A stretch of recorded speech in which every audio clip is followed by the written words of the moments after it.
जिस बहू के मायके जाने पर उसकी सास और ननद उसके बैग की तलाशी लेती थीं और उसे गरीब घर की कहकर ताना मारती थीं, उसी बहू के बैग से एक दिन कुछ ऐसा निकला कि पूरे ससुराल की आवाज जैसे हमेशा के लिए कहीं गुम हो गई।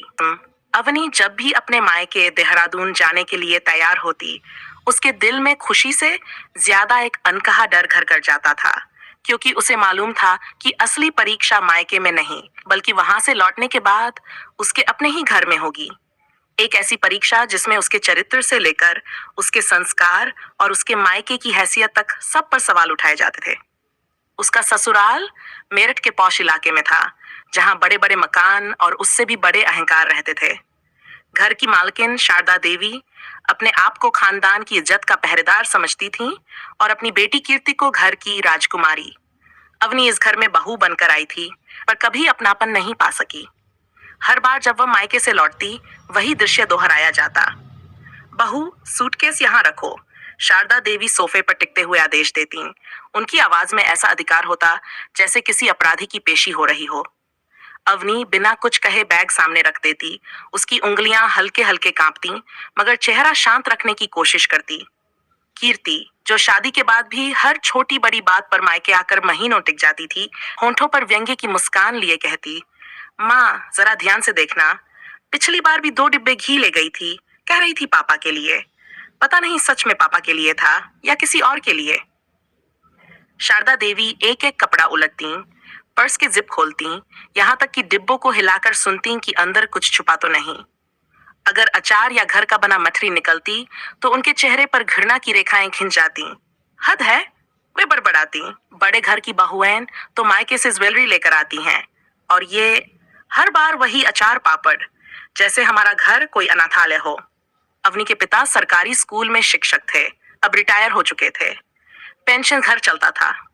वे अपनी बेटी को खाली हाथ कभी नहीं भेजते थे, मगर उनकी हैसियत सीमित थी। अवनी ये जानती थी कि उसके पिता उसके लिए जितना कर सकते हैं उससे ज्यादा कर रहे हैं, लेकिन इस घर में कृतज्ञता नहीं, केवल तुलना और तिरस्कार का मूल्य था। और कहानी का असली मोड़ तब आया जब कीर्ति एक दिन अपने ससुराल से रूठकर मायके आ गई। कहने को वह कुछ दिन रहने आई थी, पर उसके तेवर ऐसे थे जैसे वह फिर से इस घर की मालकिन बनकर आई हो। उसके आते ही अवनी की दिनचर्या दोगुनी हो गई। सुबह की चाय बिस्तर पर, दोपहर में अलग से डाइट लंच, शाम को स्नैक्स और रात में हल्का दूध, हर फरमाइश अवनी के जिम्मे। कीर्ति दिन भर मोबाइल पर व्यस्त रहती, कभी हंसती, कभी किसी को कोसती, और बीच बीच में अवनी को आवाज देती, भाभी जरा ये कर दो, भाभी वो उठा दो। एक शाम अवनी कपड़े रखने उसके कमरे में गई तो उसने देखा कि कीर्ति फोन पर किसी से धीमी आवाज में बात कर रही थी। मैंने माँ को नहीं बताया है। अगर उन्हें पता चला कि मैंने ससुर जी के ऑपरेशन के लिए अपने गहने गिरवी रख दिए हैं, तो वो मुझे जीने नहीं देंगी। यहाँ सबको बस दिखावे की पड़ी है, मुझे पैसे चाहिए, समझो। अवनी दरवाजे के बाहर ही ठिठक गई। उसे पहली बार महसूस हुआ कि कीर्ति की हंसी के पीछे भी एक बेचैनी छिपी है। पर इस घर में कोई किसी का दर्द नहीं सुनता था, सब सिर्फ अपनी अपनी जद की डाल लिए घूमते थे। इसी बीच अवनी को अपने मायके से खबर मिली कि उसके पिता की तबीयत अचानक बिगड़ गई है। उसका दिल घबराने लगा। उसने हिम्मत जुटाकर शारदा देवी से कहा, माँ जी अगर इजाजत दें तो मैं 2 दिन के लिए पापा को देखने जाना चाहती हूँ। शारदा देवी ने कीर्ति की तरफ देखा। दोनों की आंखों में एक पल को जैसे कोई मौन संवाद हुआ। फिर कीर्ति ने मुस्कुराकर कहा, जाए भाभी, आखिर बेटी हैं आप भी किसी की, वैसे भी यहाँ काम करके थक गई होंगी।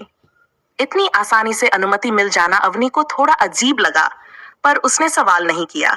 वह जल्दी जल्दी सामान रखकर निकल गई। 2 दिन बाद जब वह लौटी तो घर का माहौल बदला हुआ था। ड्राइंग रूम में सन्नाटा था, पर वह सन्नाटा तूफान से पहले का लग रहा था। जैसे ही उसने दहलीज पार की, शारदा देवी की आवाज गूंजी, वहीं रुक जाओ। अवनी का दिल बैठ गया। कीर्ति सोफे पर बैठी थी, आंखों पर रुमाल रखे, जैसे बहुत रो चुकी हो। उसके पति भी आए हुए थे और अवनी का पति निखिल भी गंभीर मुद्रा में खड़ा था। क्या हुआ? अवनी ने घबराकर पूछा। शारदा देवी ने उंगली उठाकर कहा, मेरी बेटी का सोने का सेट गायब है। जिस दिन तुम गई उसी दिन से नहीं मिल रहा, और घर में उस दिन तुम अकेली थीं। अवनी के पैरों से जैसे जमीन खिसक गई। आप मुझ पर शक कर रही हैं?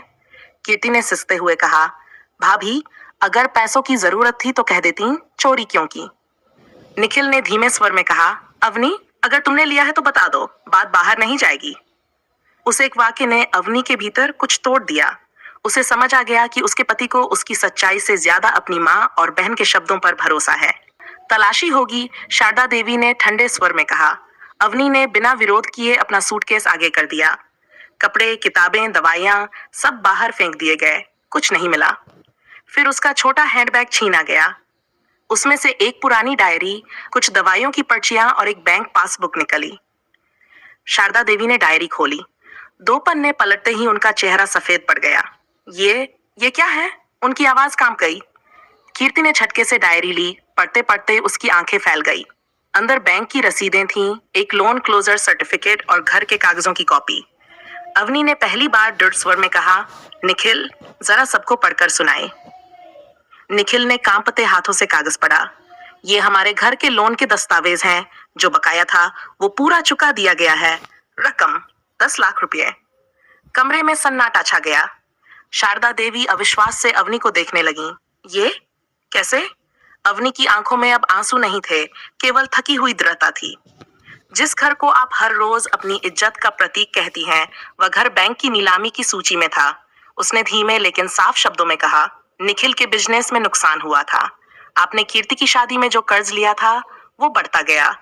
बैंक से नोटिस आया था। आपने मुझसे छुपाया, पर मैं जान गई। निखिल ने सिर झुका लिया। मैंने अपने पापा की पुरानी जमीन का हिस्सा बेचने को मना किया। मैंने अपनी बचत, अपने गहने और अपनी नौकरी की सैलरी से लिया गया पर्सनल लोन जोड़कर वो रकम चुकाई है। 2 दिन पहले मैं बैंक गई थी, इसलिए इतनी जल्दी जाने की इजाजत मिल गई थी, है ना? कीर्ति की आंखें झुक गईं। आप हर बार मेरा बैग चेक करती थी। अवनी ने लंबी सांस ली। इस बार भी करती तो वही अचार पापड़ मिलते। फर्क सिर्फ इतना है कि इस बार मेरे बैग में इस घर की इज्जत बचाने की रसीद भी थी। शारदा देवी की बोलती सचमुच बंद हो गई। जिस बहू को वे गरीब घर की कहकर ताना मारती थीं, उसी ने अपने मायके की सादगी से सीखी हुई बचत और त्याग से उनका घर बचा लिया था। कमरे में मौजूद हर व्यक्ति की नजरें झुकी हुई थीं। अवनी पहली बार खुद को अपराधी नहीं, बल्कि उस घर की असली आधारशिला महसूस कर रही थी। अवनी ने जब लोन के कागज सबके सामने रखे थे और यह सच सामने आया था कि जिस घर की इज्जत बचाने के लिए शारदा देवी समाज में सिर ऊंचा रखकर चलती थी, वही घर बैंक की नीलामी की सूची में आने वाला था, और उसी गरीब घर की बेटी ने अपनी मेहनत, अपनी बचत और अपने गहनों की कुर्बानी देकर उसे बचाया है, तब उस क्षण सबकी बोलती भले ही बंद हो गई थी, पर भीतर का अहंकार अभी पूरी तरह मरा नहीं था। उस रात शारदा देवी अपने कमरे में देर तक जागती रहीं।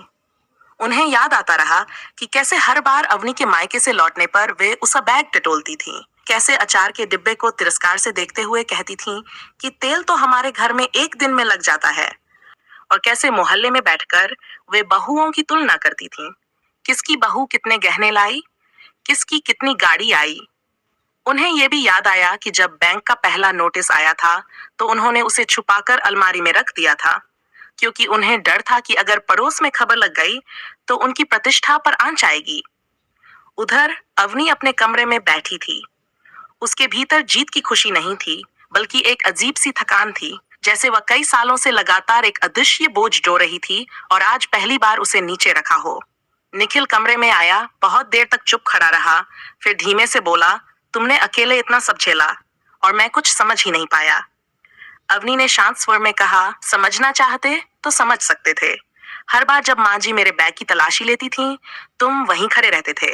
तुम्हारी चुप्पी भी एक तरह का साथ ही थी, बस मेरे खिलाफ। निखिल के पास कोई जवाब नहीं था। अगले दिन एक और मोड़ आया। कीर्ति के ससुराल से फोन आया। वहां उसके सुर की तबीयत फिर बिगड़ गई थी और पैसों की जरूरत थी। कीर्ति रोती हुई माँ के पास आई और बोली, माँ, मुझे फिर कुछ करना पड़ेगा, वहां भी हालात ठीक नहीं है। शारदा देवी ने पहली बार उसे डांटने के बजाय चुपचाप देखा। उन्हें समझ में आने लगा था कि दिखावे की शादी, भारी भरकम दहेज और समाज को दिखाने के लिए की गई फिजूल खर्ची उनकी बेटी को भी सुरक्षित जीवन नहीं दिया था। अवनी ने धीरे से कहा, दीदी, अगर आप चाहें तो मैं अपने ऑफिस के एचआर से बात कर सकती हूँ। मेडिकल इमरजेंसी के लिए कम ब्याज वाला लोन मिलता है, कम से कम गहने गिरवी रखने से बेहतर है। कीर्ति ने आश्चर्य से उसकी तरफ देखा। यही भाभी थी जिसे वह रोज ताने देती थी और आज वही उसकी मदद की बात कर रही थी। उसके भीतर पहली बार ग्लानि ने जगह बनाई। लेकिन कहानी यहीं सरल नहीं हुई। कुछ दिनों बाद मोहल्ले में यह बात फैल गई कि घर का लोन बहू ने चुकाया है। कुछ औरतें सहानुभूति के नाम पर चुभती बातें कहने लगीं। अरे, आजकल तो बहुएं कमाती हैं, वरना घर कैसे चलता? जैसे ये कोई उपलब्धि नहीं, बल्कि तंज हो। शारदा देवी को यह अच्छा नहीं लगा। वे पहले गर्व से कहती थी कि उनका बेटा घर संभालता है, अब सच्चाई कुछ और थी। एक शाम उन्होंने अवनी से कहा, लोग बातें बना रहे हैं, हमें ये बात बाहर नहीं फैलानी चाहिए थी। अवनी ने संयम से उत्तर दिया, सच छुपाने से बदनामी कम नहीं होती मां जी। अगर बहू घर बचाए तो शर्म की बात क्यों है? शर्म तो तब होनी चाहिए जब हम अपनी गलतियों का बोझ किसी एक पर डाल दें। ये सुनकर शारदा देवी चुप हो गई, क्योंकि उन्हें अपने ही शब्द याद आ गए जब वे हर छोटी बात पर अवनी को उसके मायके की औकात याद दिलाती थीं। इसी बीच एक और घटना ने घर की सोच को पूरी तरह बदल दिया। बैंक से अधिकारी घर आए, औपचारिक प्रक्रिया पूरी करने के लिए। उन्होंने शारदा देवी से कहा, मैडम, आपकी बहू ने बहुत समय पर फैसला लिया, वरना यह संपत्ति नीलामी में चली जाती। ये बात नौकरानी से होते हुए पड़ोस तक पहुंची। अब वही पड़ोसनें जो पहले अचार पापड़ पर हंसती थीं, कहने लगीं, आपकी बहू तो बहुत समझदार है। शारदा देवी ने पहली बार गर्व से कहा, हाँ, हमारी बहू समझदार है। समय के साथ घर में छोटे छोटे बदलाव होने लगे। अब जब अवनी मायके जाने लगती तो कोई उसका बैग नहीं टटोलता, बल्कि एक दिन तो शारदा देवी ने खुद उसके हाथ में मिठाई का डिब्बा पकड़ाते हुए कहा, ले जाना, अपने पापा को देना और कहना, उनकी बेटी ने हमारा घर संभाल लिया। अवनी की आंखें भर आईं, क्योंकि यह सिर्फ एक वाक्य नहीं था, यह स्वीकार था। लेकिन कहानी का सबसे बड़ा सामाजिक मोड़ तब आया जब मोहल्ले में एक महिला बैठक रखी गई, जिसमें घर की बहुओं और सासों को बुलाया गया। वहां दहेज, आर्थिक जिम्मेदारी और घर में बराबरी पर चर्चा होनी थी। शारदा देवी भी गईं। पहले तो वे चुप रहीं, फिर अचानक बोली, हम अक्सर बहुओं से उम्मीद करते हैं कि वे मायके से लाकर हमारे घर को भरें, लेकिन ये नहीं सोचते कि उनके मायके भी सीमित होते हैं। मैंने अपनी बहू को सालों तक ताने दिए, पर घर बचाने वाली वही निकली। कमरे में सन्नाटा छा गया। अवनी को जब यह बात पता चली तो उसने महसूस किया कि असली बदलाव कागजों से नहीं, स्वीकार से आता है।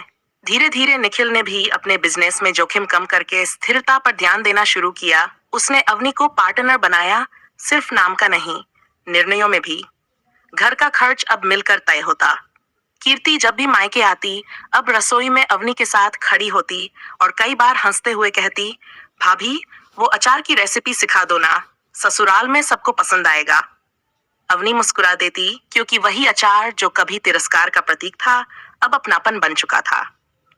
और एक दिन जब अवनी फिर मायके जाने के लिए तैयार हुई, उसने जानबूझकर अपना बैग ड्राइंग रूम की मेज पर रख दिया, जैसे पुराने दिनों को चुनौती दे रही हो। शारदा देवी वहां बैठी थीं। उन्होंने बैग की तरफ देखा, फिर बिना खोले कहा, बहू, अब हमें तेरे बैग नहीं, तेरी नीयत पर भरोसा है। अवनी ने महसूस किया कि इस बार उसके भीतर कोई डर नहीं था। उसने सिर्फ घर का कर्ज नहीं चुकाया था, उसने उस सोच का भी कर्ज उतारा था जो बहू को हमेशा शक की नजर से देखती है और मायके की हैसियत से उसकी इज्जत नापती है। नहीं, क्योंकि हर घर में कहीं ना कहीं कोई अवनी है जो चुपचाप सब सहती है, और हर घर में कोई शारदा देवी भी है, जिन्हें बदलने के लिए किसी एक सच्चाई के झटके की जरूरत होती है। फर्क बस इतना है कि कहीं वह सच सामने आ जाता है और कहीं उम्र भर अलमारी में बंद पड़ा रह जाता है।